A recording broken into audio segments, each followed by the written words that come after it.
Assalamualaikum warahmatullahi wabarakatuh. Selamat datang kembali di channel YouTube saya, Silvi. Sebelumnya saya ucapkan selamat kepada semua teman-teman yang mendapatkan kode L di pengumuman seleksi P3K periode pertama. Alhamdulillah ya, banyak teman-teman yang menuliskan kabar bahagianya di komentar video-video saya sebelumnya.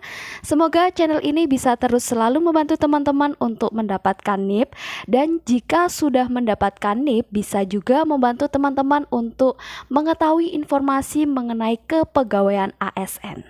Oke, di video kali ini saya akan membahas prediksi soal P3K periode 2 untuk jabatan pengadministrasi perkantoran. Seperti yang kita ketahui ya teman-teman, pendaftar P3K periode 2 ini pastinya sangat banyak sekali karena berbagai macam faktor. Oke, langsung saja kita bahas soal-soalnya.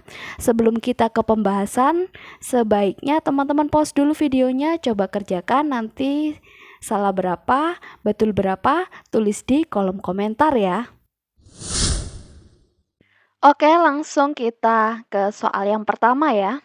Mengapa organisasi sering menggunakan kontrak layanan pemeliharaan berkala dengan vendor eksternal?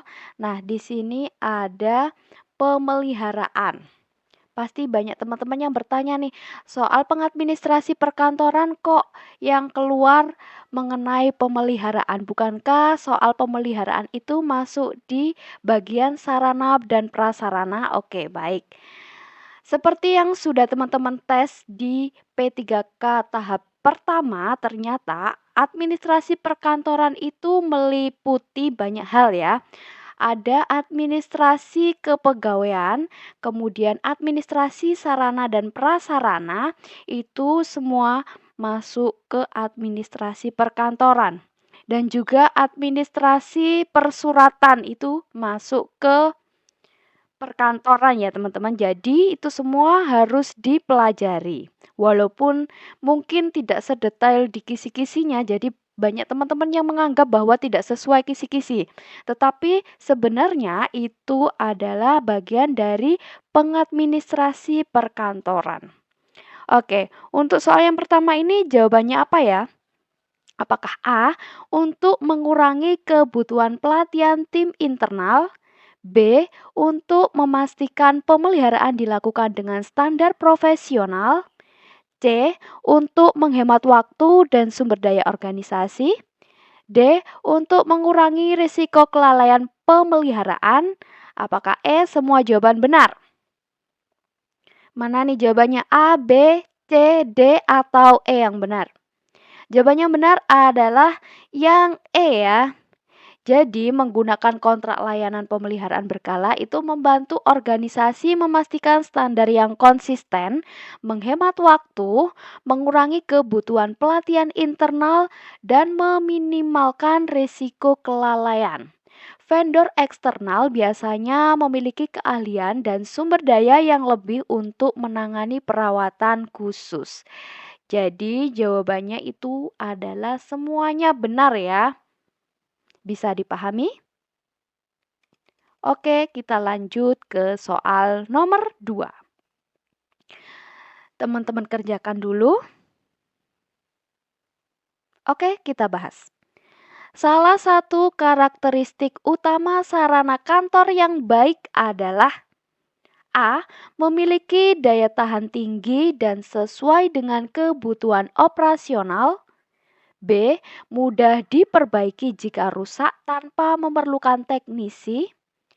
C, harga murah untuk pengadaan dalam jumlah besar.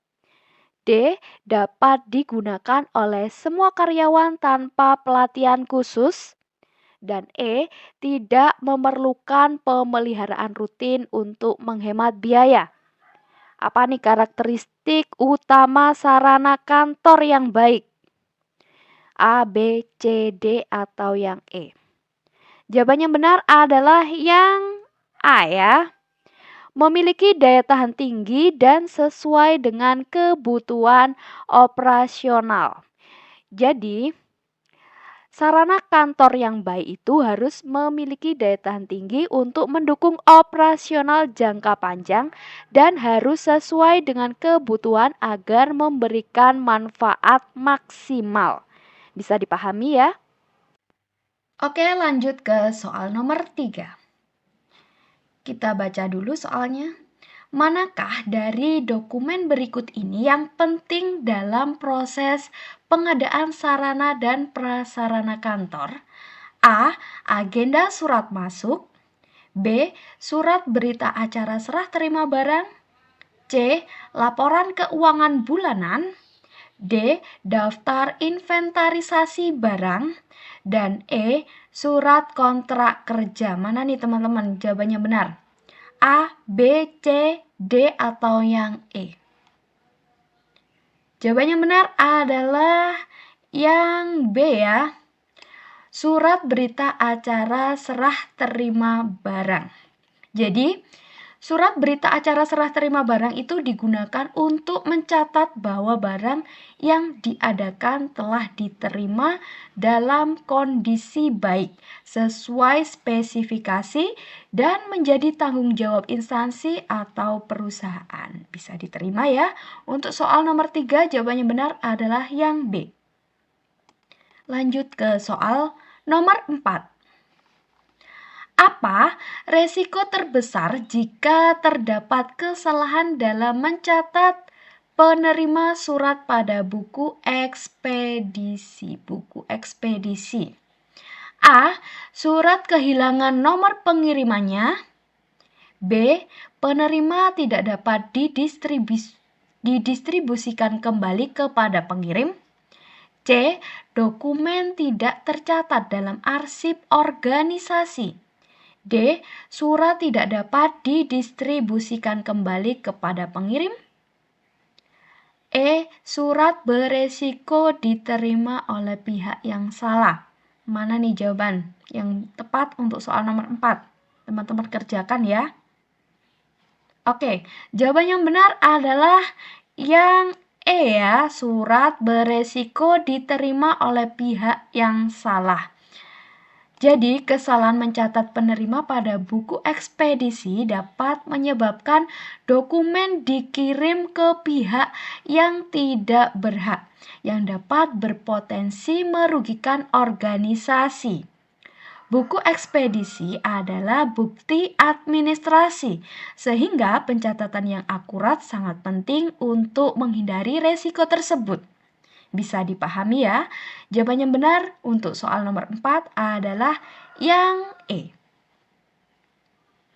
Oke, lanjut ke soal berikutnya, soal nomor 5. Coba teman-teman kerjakan dulu. Pause videonya, kerjakan dulu. Oke, kita bahas ya. Langkah apa yang paling penting untuk menjaga keakuratan buku inventaris? A. Memperbarui data setiap kali terjadi perubahan aset. B. Melibatkan pihak ketiga dalam audit tahunan. C. Melakukan pengarsipan ulang setiap tahun. D. Menggunakan format digital untuk pencatatan. Dan E. Memeriksa kelengkapan dokumen pengadaan secara berkala. Mana nih jawaban yang tepat? A, B, C, D, apa yang E? Jawaban yang tepat adalah yang A ya. Memperbarui data setiap kali terjadi perubahan aset. Jadi keakuratan buku inventaris itu tergantung pada pembaruan data yang konsisten. Setiap perubahan pada aset seperti penambahan, penghapusan, atau perubahan kondisi harus dicatat segera agar buku inventaris mencerminkan situasi terkini. Langkah ini mencegah ketidaksesuaian data dan mempermudah pengawasan aset. Bisa diterima ya, jawaban yang tepat untuk soal nomor 5 adalah yang A. Lanjut ke soal berikutnya, soal nomor 6. Coba teman-teman kerjakan dulu, pause videonya, kerjakan dulu ya untuk latihan. Oke, kita bahas. Apa keuntungan utama dari penerapan sistem arsip sentralisasi? A. Mempercepat proses akses arsip untuk semua unit kerja. B. Mengurangi biaya pengelolaan arsip secara keseluruhan. C. Meningkatkan konsistensi dan efisiensi dalam pengelolaan arsip. D. Memudahkan pengelolaan arsip digital dibanding arsip fisik. E. Memastikan setiap unit kerja memiliki kendali penuh atas arsipnya.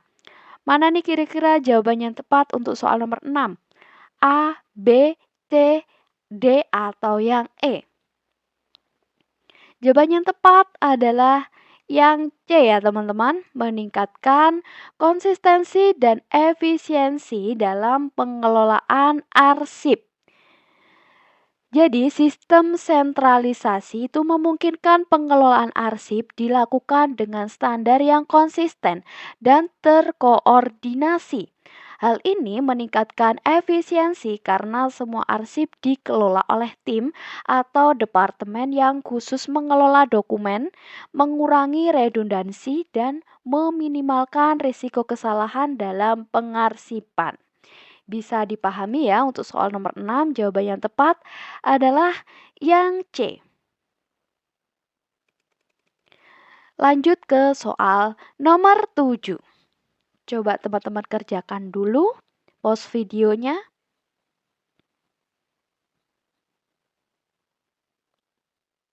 Oke, kita bahas ya. Sistem arsip hibrid menggabungkan kelebihan sistem sentralisasi dan desentralisasi. Dalam situasi yang bagaimana sistem hibrid paling efektif digunakan? A. Organisasi kecil dengan jumlah dokumen yang terbatas. B. Organisasi yang memprioritaskan keamanan daripada aksesibilitas. C. Organisasi besar dengan banyak unit kerja yang tersebar. D. Organisasi yang fokus pada efisiensi pengelolaan biaya. E. Organisasi yang hanya mengelola dokumen digital. Mana nih kira-kira jawabannya tepat untuk soal nomor 7? A, B, C, D, atau yang E? Jawaban yang tepat adalah yang C. Organisasi besar dengan banyak unit kerja yang tersebar. Jadi, sistem hibrid efektif digunakan di organisasi besar dengan banyak unit kerja yang tersebar. Sistem ini memusatkan arsip-arsip penting di lokasi sentral untuk konsistensi dan keamanan sambil memberikan fleksibilitas kepada unit kerja untuk menyimpan dokumen operasional mereka. Hal ini memadukan kelebihan sentralisasi dan desentralisasi untuk memenuhi kebutuhan organisasi yang kompleks. Jawaban yang tepat untuk soal nomor 7 adalah yang C. Bisa dipahami ya teman-teman? Oke, lanjut ke soal nomor 8. Teman-teman kerjakan dulu. Oke, kita bahas. Jika terjadi perubahan jadwal rapat mendadak, apa yang harus dilakukan oleh petugas administrasi? A. Membiarkan peserta rapat mengetahui perubahan saat waktu rapat tiba. B. Mengabaikan perubahan dan tetap mengikuti jadwal awal. C. Memberitahu hanya pimpinan instansi saja. D. Membatalkan rapat tanpa memberi informasi lebih lanjut. Dan E. Segera menghubungi semua peserta dan memberikan pembaruan jadwal rapat. Jawaban yang tepat adalah yang E ya. Dalam situasi perubahan jadwal mendadak, penting untuk segera menginformasikan kepada semua peserta rapat melalui jalur komunikasi resmi. Langkah ini memastikan semua pihak mendapatkan informasi terbaru dan dapat menyesuaikan agenda mereka. Jadi jawaban yang tepat untuk soal nomor 8 adalah yang E.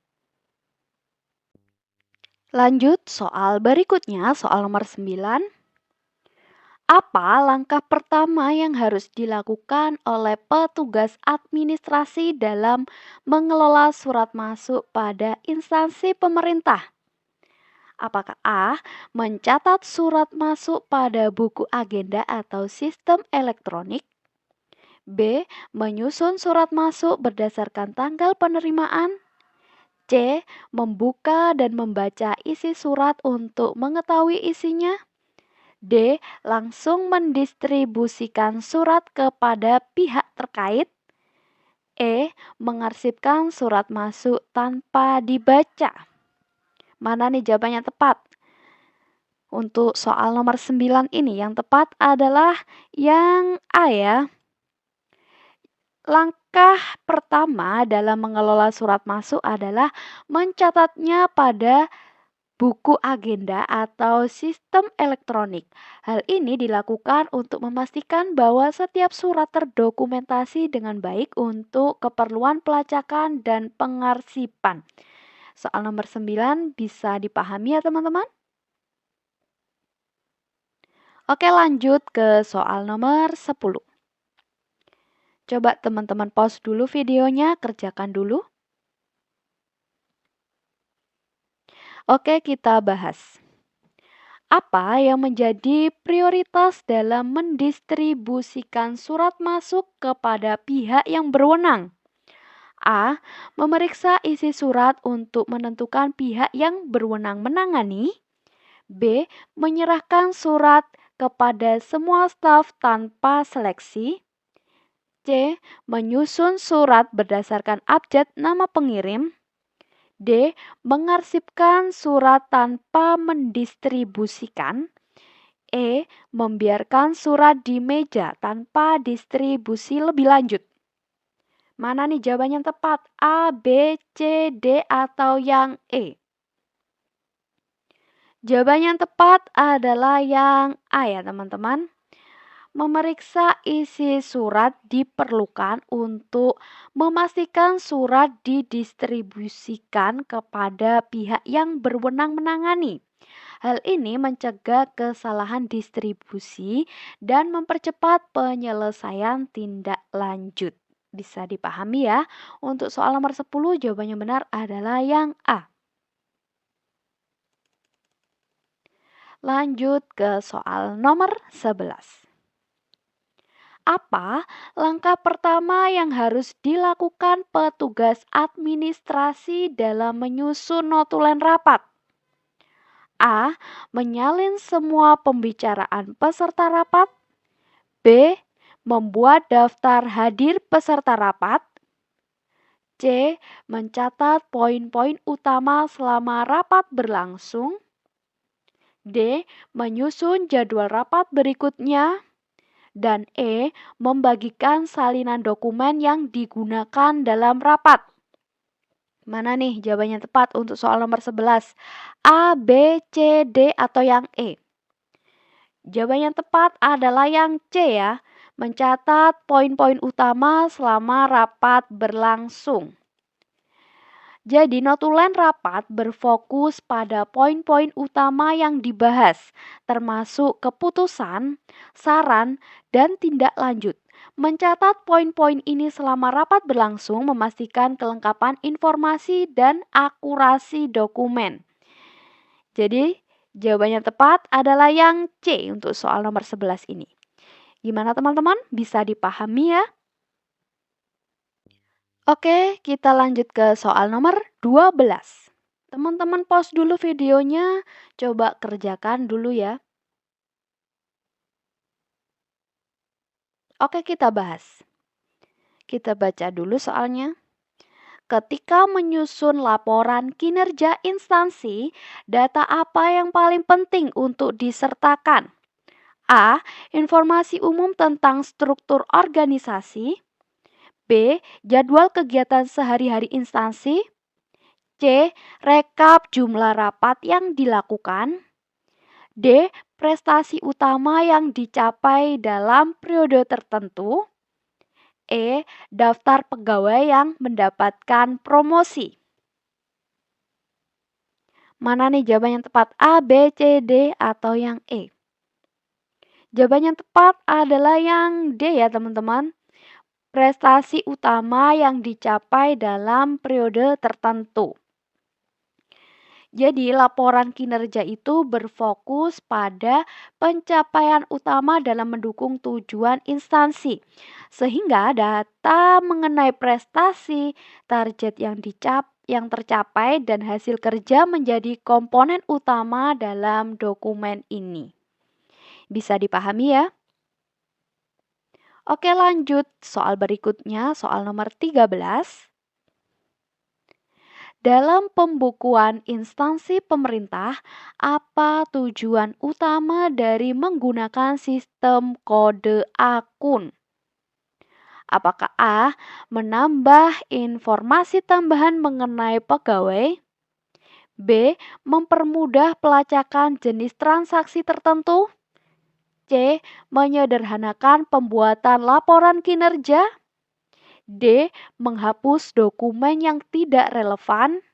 Dan E. Mengurangi waktu pengarsipan dokumen keuangan. Sistem kode akun itu tujuan utamanya apa sih? Yang benar adalah yang B ya teman-teman. Mempermudah pelacakan jenis transaksi tertentu. Sistem kode akun digunakan untuk mengklasifikasikan transaksi berdasarkan kategori tertentu, sehingga mempermudah pelacakan dan penyusunan dalam laporan keuangan. Jadi jawaban yang tepat untuk soal nomor 13 ini adalah yang B. Bisa dipahami ya teman-teman? Oke, lanjut ke soal nomor 14. Teman-teman pause dulu videonya, coba kerjakan dulu. Oke, kita bahas. Kita baca dulu soalnya. Jika terjadi ketidaksesuaian antara laporan pembukuan dan laporan keuangan, apa yang harus dilakukan oleh petugas administrasi? Apakah A. Membuat laporan baru tanpa mengacu pada data lama? B. Mengabaikan ketidaksesuaian dan fokus pada laporan berikutnya? C. Menghapus salah satu laporan untuk menyelaraskan data? D. Mengidentifikasi penyebab ketidaksesuaian dan memperbaikinya? E. Menggunakan data laporan keuangan sebagai dasar utama. Mana nih jawaban yang tepat? A, B, C, D, atau yang E? Jawaban yang tepat untuk soal nomor 14 ini adalah yang D. Mengidentifikasi penyebab ketidaksesuaian dan memperbaikinya. Jadi, ketidaksesuaian antara pembukuan dan laporan keuangan itu harus dianalisis ya untuk menemukan penyebabnya. Setelah ditemukan penyebabnya, data yang salah itu diperbaiki agar laporan akurat dan terpercaya. Jadi jawabannya tepat untuk soal nomor 14 adalah yang D. Bisa diterima ya teman-teman? Oke. Lanjut ke soal nomor 15. Coba teman-teman pause dulu videonya, kerjakan dulu. Oke, kita bahas ya. Soal nomor 15. Dalam pengarsipan dokumen fisik, sistem pengelompokan apa yang paling efektif untuk menjaga aksesibilitas? Apakah A. Menggunakan metode manual tanpa sistem klasifikasi tertentu? B. Mengelompokkan berdasarkan nama pegawai? C. Mengelompokkan dokumen berdasarkan ukuran fisiknya? D. Menyimpan dokumen secara acak untuk menghemat waktu? Dan E. Menggunakan sistem pengkodean berdasarkan kategori data dan tahun. Mana nih jawaban yang tepat untuk soal nomor 15? A, B, C, D, atau yang E? Jawaban yang tepat adalah yang E ya. Menggunakan sistem pengkodean berdasarkan kategori data dan tahun. Sistem pengkodean berdasarkan kategori dan tahun sangat efektif ya, karena mempermudah pencarian dokumen berdasarkan jenis atau waktu, serta menjaga kerapian arsip. Jawaban yang tepat untuk soal nomor 15 ini adalah yang E. Bisa dipahami ya teman-teman? Oke, lanjut ke soal nomor 16. Kita baca dulu soalnya. Apa yang menjadi prioritas utama saat merekap data laporan keuangan? A. Membuat format laporan baru setiap kali merekap. B. Mengelompokkan data berdasarkan sumber dan kategori transaksi. C. Menghapus transaksi yang tidak sesuai dengan aturan keuangan. D. Mempercepat proses rekap tanpa memeriksa kebenaran data. E. Menyalin semua data dari laporan sebelumnya tanpa verifikasi. Mana nih jawaban yang tepat untuk soal nomor 16? A, B, C, D, atau yang E nih? Jawaban yang tepat adalah yang B ya teman-teman. Mengelompokkan data berdasarkan sumber dan kategori transaksi. Jadi, mengelompokkan data berdasarkan sumber dan kategori transaksi itu membantu memastikan bahwa laporan keuangan dapat disusun dengan rapi, konsisten, dan mudah dipahami. Bisa diterima ya. Untuk soal nomor 16 ini jawaban yang tepat adalah yang B. Oke, lanjut ke soal nomor 17. Saat mengelola dokumen dengan akses terbatas, bagaimana cara menentukan siapa saja yang boleh mengakses dokumen tersebut? A. Membatasi akses kepada tim IT saja. B. Menentukan hak akses berdasarkan jabatan dan tanggung jawab. C. Mengizinkan akses hanya untuk pimpinan tertinggi. D. Memberikan akses kepada semua pegawai. E. Menyediakan dokumen di jaringan internal tanpa pembatasan. Mana nih? Jawaban yang tepat A, B, C, D, atau yang E? Jawaban yang tepat adalah yang B ya teman-teman. Menentukan hak akses berdasarkan jabatan dan tanggung jawab pegawai. Hal ini untuk memastikan bahwa hanya pihak yang benar-benar memerlukan informasi tersebut yang dapat mengaksesnya. Lanjut ke soal nomor 18. Saat mempersiapkan perjalanan dinas untuk pimpinan, dokumen apa yang harus dipastikan oleh petugas administrasi sebelum keberangkatan? Apakah A. Surat tugas, tiket perjalanan, dan konfirmasi akomodasi? B. Fotokopi identitas peserta perjalanan dinas? C. Daftar kontak semua pegawai di kantor. D. Laporan perjalanan dinas sebelumnya. Dan E. Dokumen laporan tahunan instansi. Mana nih jawaban yang tepat? A, B, C, D, atau yang E? Jawaban yang tepat adalah yang A ya. Surat tugas, tiket perjalanan, dan konfirmasi akomodasi. Jadi dokumen penting untuk perjalanan dinas itu mencakup hal tersebut. Seperti surat tugas sebagai bukti resmi, kemudian tiket perjalanan untuk transportasi, dan konfirmasi akomodasi di lokasi tujuan. Hal ini memastikan perjalanan dinas berjalan lancar dan sesuai dengan prosedur yang sudah ditetapkan. Oke, lanjut ke soal berikutnya, soal nomor 19. Coba teman-teman kerjakan dulu pause videonya. Oke, kita bahas ya. Ketika memilih lokasi rapat di luar kantor, faktor apa yang harus menjadi prioritas utama petugas administrasi? Apakah A.